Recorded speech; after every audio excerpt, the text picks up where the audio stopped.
Ici, des chambres de CHSLD qui n'ont plus de résidents. Plus loin, des piles de chaises et de lits témoignent de la tragédie qui a frappé ici. À l'Institut universitaire de gériatrie de Montréal, la COVID a tué 53 résidents.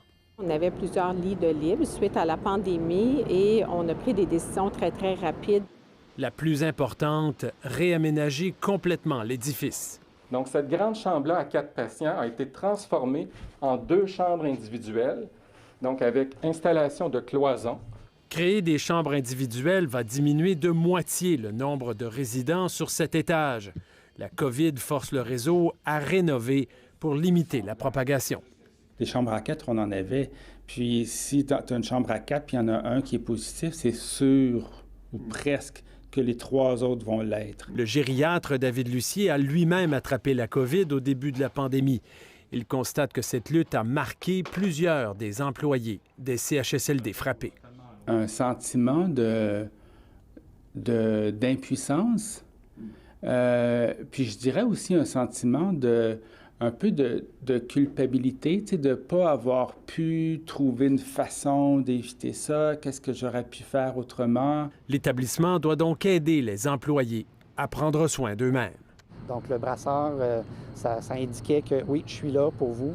Une brigade a été créée pour épauler les employés. Depuis le printemps, 4000 interventions ont été faites auprès du personnel. La direction pense que les travailleurs sont prêts à affronter une deuxième vague. On appelle ça la croissance post-traumatique. Donc, le fait d'avoir vécu quelque chose de difficile, c'est dur sur le coup, mais après ça, on réalise qu'on a grandi à travers ça. Quelques kilomètres au nord, on retrouve Robert Tremblay au CHSLD Notre-Dame-de-la-Merci. Ici, le quart des résidents ont été emportés. 27 personnes.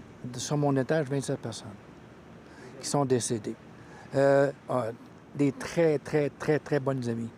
Des très, très, très bons amis aussi. Le deuil est donc particulièrement difficile. Tu sais, c'est la vie. Alors ça, c'est notre mémorial à l'intérieur de Notre-Dame-de-la-Merci. Des dizaines de papillons sur un mur du souvenir. Un pour chaque résident mort de la COVID.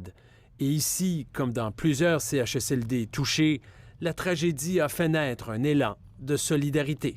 De s'apercevoir que seul, on ne peut rien, mais quand on est ensemble vers un même but, on peut faire beaucoup. Robert Tremblay pense donc que son CHSLD est prêt à affronter la deuxième vague. À toutes les semaines, ils font des tests sur les personnes, puis je pense que c'est une bonne affaire. Il aurait dû être fait bien avant. Des milliers de préposés formés cet été arriveront dans les CHSLD en septembre.